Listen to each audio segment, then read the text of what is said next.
Welcome to the Talent Optimization Podcast, the go-to podcast for CEOs and HR professionals wanting to bridge the gap between the strategy and tactical implementation of talent optimization within their organizations.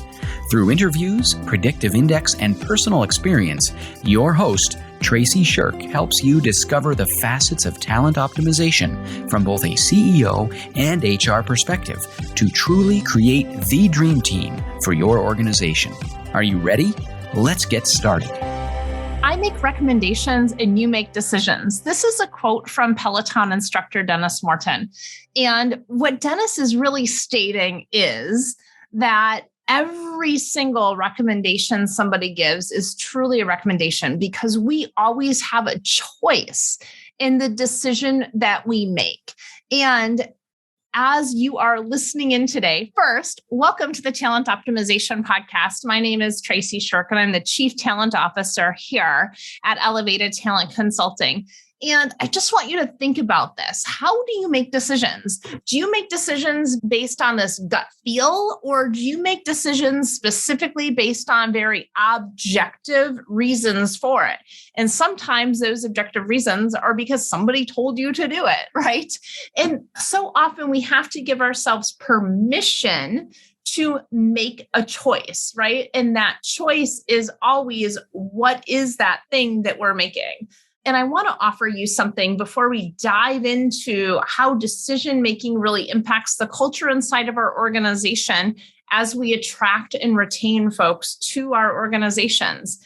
And what I want to offer you is the opportunity to take the Predictive Index Behavioral Assessment. The link is in the show notes, but there's something on the PI called the E-Drive. And what the E-Drive essentially tells us is, how do you typically make decisions? Do you make decisions based on your gut feel, or do you make decisions based on that objectivity? Because knowing how we make decisions naturally will really key us into how we can best serve inside of our organizations and how we need to manage that as leaders. And so let me give you an example. And I'll first tell you where my E-Drive is it's pretty low on the predictive index, meaning I tend to make decisions based on my gut. And I'm pretty good at making those decisions based on my gut as well. However, I was out in Colorado Springs at a conference this last week, speaking for an organization that was fantastic. So a shout out to the AMC Institute. And so with that specifically, I wanted to go up the Cog Railroad in Manitou Springs. And so I went to hike up the incline, and then I walked over to the railroad and I was going to go up the railroad. And she's like, hey, it's 3.5 hours. This is what it's going to be. The train leaves in 9 minutes. I had about 7 or 8 people behind me. And I'm going, well, I think I need to move my car. And she's like, yes, you do. And I'm like, so in that moment, I froze and said, fine, I won't, take the Cog Railroad up to the top of Pikes Peak. And I ended up not doing that, right? And so, but that split second decision, I had this pressure behind me. There was people behind me. I could tell she's like, make a decision, make a decision. And yet in my gut, I'm like, oh, I want to go, but I didn't want to face a consequence of having my car sit there too long and having to pay more for that, right? And I'm sharing this with you because that indecision cost me something. I didn't end up going on that trip. When I was out in Colorado, I didn't end up going up the Cog Railroad, and it was something I really wanted to do. And I tell this personal story to state that there's times where we're being very objective. Okay, what are the consequences of this? What does this look like? Versus subjective, meaning, I just want to go, right? And the situations around us will change this a bit, but knowing what that natural inclination is helps us to know how we make decisions and what we need to do to prepare ourselves for that. So my curiosity to you is, how do you naturally make decisions inside of your organization? And how does that impact how you attract and retain folks? So here's what a recent Forbes article stated. It stated, Individuals are more likely to be frustrated about a lack of clarity within the decision-making process, ill-defined roles, poor communication, and a myriad of challenges along those lines. And the opposite is also true. When we have really good decision-making happening inside of our organizations, people feel engaged. It's because there's the open lines of communication, there's clarity in what needs to be done, there's purpose in work, and there's trust in the leaders and peers around them. So this thing of lack of decision-making, and sometimes, I've heard individuals called flip-floppers, leaders inside of organizations. And I've also, worked with individuals inside of organizations that are so clear on what are the decisions that we're making, right? And what does that look like? And there was a recent article and study that was specifically looking at how decisions are specifically made and what that specifically looks like in organizations. And this was a McKinsey study. And here's the deal. Only 20% of respondents say that their organizations excel at decision-making. Isn't that interesting? Only 20% believe that their organizations excel at decision-making. And while most organizations seem to make the trade-off between velocity, how fast we're going to go ahead and make that decision, and the quality of the decision, meaning was that a good decision, right? And so faster decisions tend to be a higher quality, suggesting that speed does not undercut the merit of a given decision. Rather, good decision-making practices tend to yield decisions that are both high in quality and fast. And so as you think about how you attract and retain individuals inside your organization, how do you make those decisions so that you can decrease the frustration? Because I don't know about you, but when I have to redo work 4, 5, 6 times because someone else changes their mind on what that looks like, I get really frustrated. And that tends to become a cultural thing, right? We have some organizations that make decisions incredibly fast. However, they will change their minds if it doesn't work, right? And that works in some cultures. In other cultures, when a decision is never made or when a leader never ever makes a decision, it's like, well, I'm stuck. I can't move forward with my work until this specific decision is made. And that frustration then leads to individuals to start to look at other places of employment because they don't feel that they can have impact in their work or their voice isn't heard because a decision isn't made that says, yeah, do that thing and move forward. So it's something really specific to think about. How do you make decisions inside of your organizations? And so there's a couple different decisions that we can make and different types of decision making that specifically happen.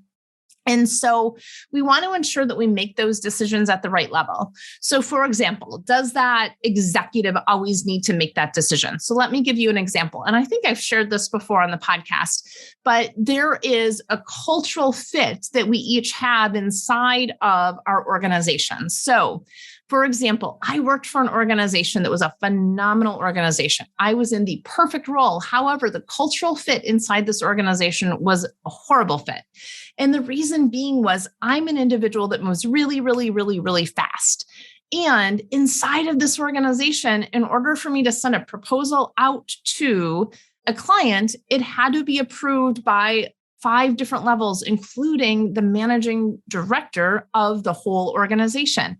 And I'm sitting here going, oh my gosh, I am paid on commission and I'm being asked to do this, but yet I can't make a decision. You're not trusting me with that. So there was a cultural mismatch.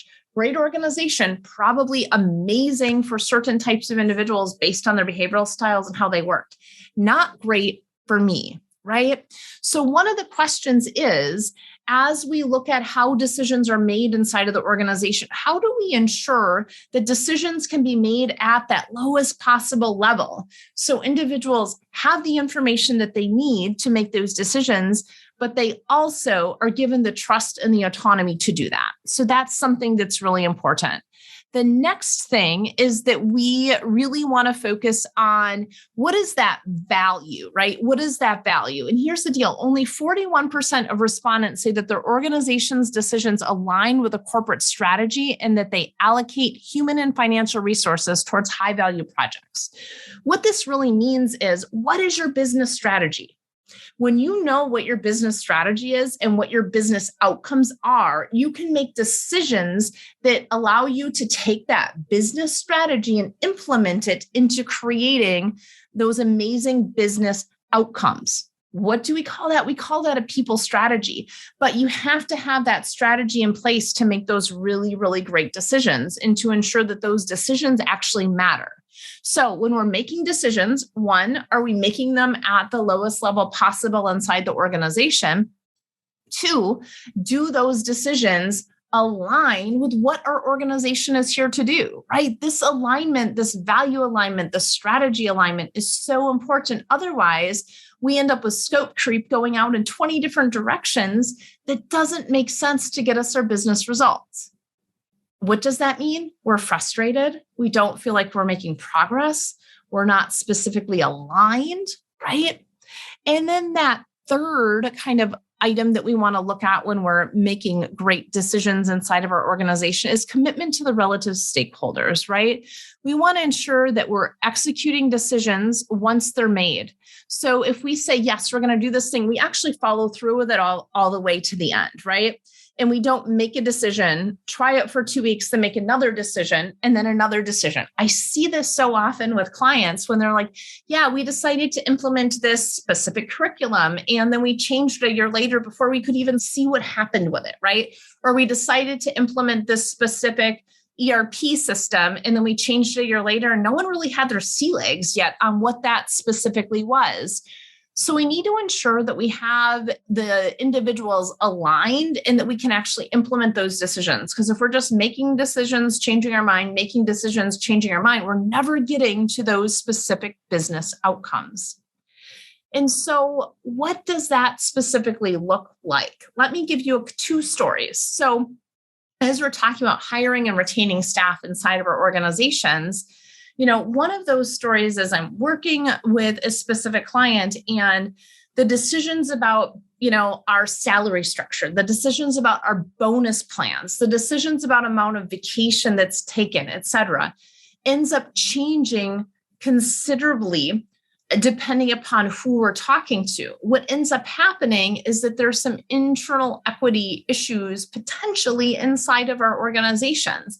And we see this all the time with clients. It's like, oh, but this person needs this, especially right now. We're in the middle of the great retention, the great resignation, the great swap, whatever it is. And we're solving problems by throwing additional PTO or money specifically at the problem, right?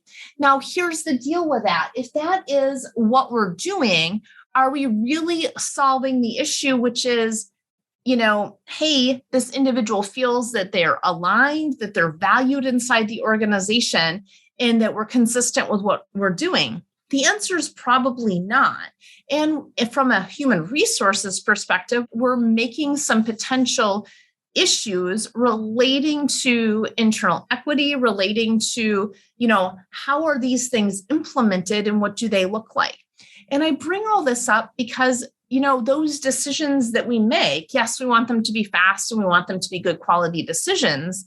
However, there is these ripples of consequences that impact an individual and how they are wanting to contribute and really being engaged in their work. Because if they feel diminished in what they're doing based on other decisions that are happening, this ripples throughout the organization. And these ripples can be positive or negative. We want to create positive ripples based on those very specific decisions.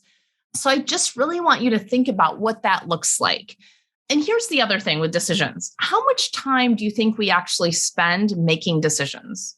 According to this McKinsey study, and by the way, I will tie this in the show notes so that you have it, half of respondents report spending more than 30% of their working time on decision-making and more than a quarter of the majority of their time on decision-making.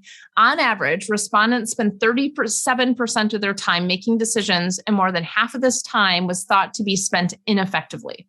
So therefore, are we spending time to make decisions that is not being used to get us to the business outcomes inside of our organization? And how do we fix that, right? And so, how we fix that is 1, ensuring decisions are made at the lowest level possible. 2, ensuring that those decisions that we're making tie back to the business strategy. and that they're specifically tied to the business outcome. And then 3, that we are committed to follow through on those decisions and that we value those stakeholders inside of our organization. And that's something really important to pay attention to, right? Because those allow us to really see what's specifically happening. And of course, there's psychology behind why we don't make decisions. So if we take forever to make a decision, it's typically based on fear, right? And here's the deal. When we're basing decisions based on fear of not making them, we're still making a decision and we're not moving those things forward. So, this is from a Psychology Today article, but how can I balance my career, my family obligations, so I don't feel ineffective at both, right? And we want to be honest about where we're falling short, because if I decide not to make a business decision, what's the reason? Is it because I don't feel like I can do it well enough? Is it because I'm not sure that the organization can get things forward? Is it I'm making this decision because I don't feel like I can get another applicant in the door in order to complete this role, and I just need this specific job to be done. So I make a decision, even though it's not in the best interest of my organization, right? So when we're making these decisions, we really need to pay attention to, are we making it based on objective facts? Are we making it based on gut, right? What's behind our lack of decision making, and how do we specifically address that?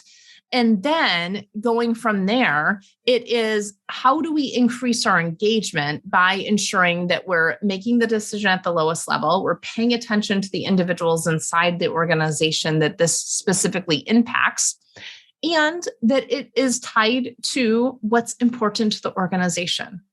So let me tell you one more story. And this is a story about hiring individuals into an organization. And so often when we're recruiting folks, it's ensuring we're making fast decisions. Are we going to make this offer? Are we not going to make the offer? What does this look like around it? But when we have individuals that fear or don't make a decision based on an offer and go back and forth, this is also a clue to us about, are they going to make decisions once they're in the job? Or is this somebody that we're really going to have to coach and bring up to speed, right? So just note that. So for example, do you have an individual that you make an offer, it's negotiated, you make an offer, it's negotiated, you make an offer, it's negotiated, then all of a sudden those negotiations are, actually, I want $10,000 more here. Actually, I want another week of vacation here, based on what they said at the very beginning of the conversation. Yes, that can be great negotiation, but that can also lead you to really question, what is their decision making and what does that look like, especially if you are internally aligned inside your organization? Because remember, the decisions that we make have a significant impact on the team and on our clients and on the organization as a whole. So with that, we will go ahead and talk about our key takeaways for today. So for our executives listening in, it's really important to look at, where are we making our specific decisions, right? Are we making them at the lowest level possible? And are we following through on the decisions that are being made? So it's so important that we use our voice to ensure that the voices are specifically heard when needed, because they have an impact, and that we're following through on those key decisions. And then for HR individuals listening in, understanding what decisions are really being delegated to HR so that you can make those key decisions and ensure that those decisions that you're making are tied to the business strategy and, of course, tied to those business results.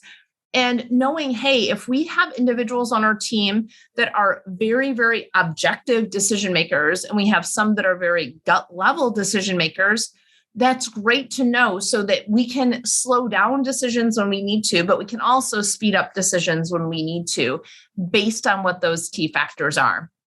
So with that being said, as we close out today's conversation, and really thinking about, what is the culture inside your organization, and how does your decision-making process impact that specific culture? And is that the culture that you want to have? Or do we need to take another look at how we make decisions and how that impacts our specific business outcomes? So with that, I hope that you have a phenomenal week, and we can't wait to see you back here next week. And if you want to know, hey, what does this look like for me? Go ahead and take that predictive index assessment, and you will see that in the show notes. Thank you so much and have a phenomenal week.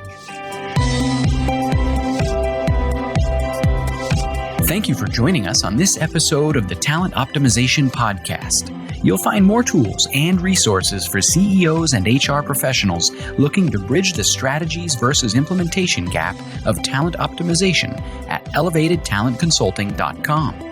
We've also created a free, valuable resource for you to begin bridging the gap called the Talent Optimization Foundation Membership Program. You can access it for free at elevatedtalentconsulting.com/foundation.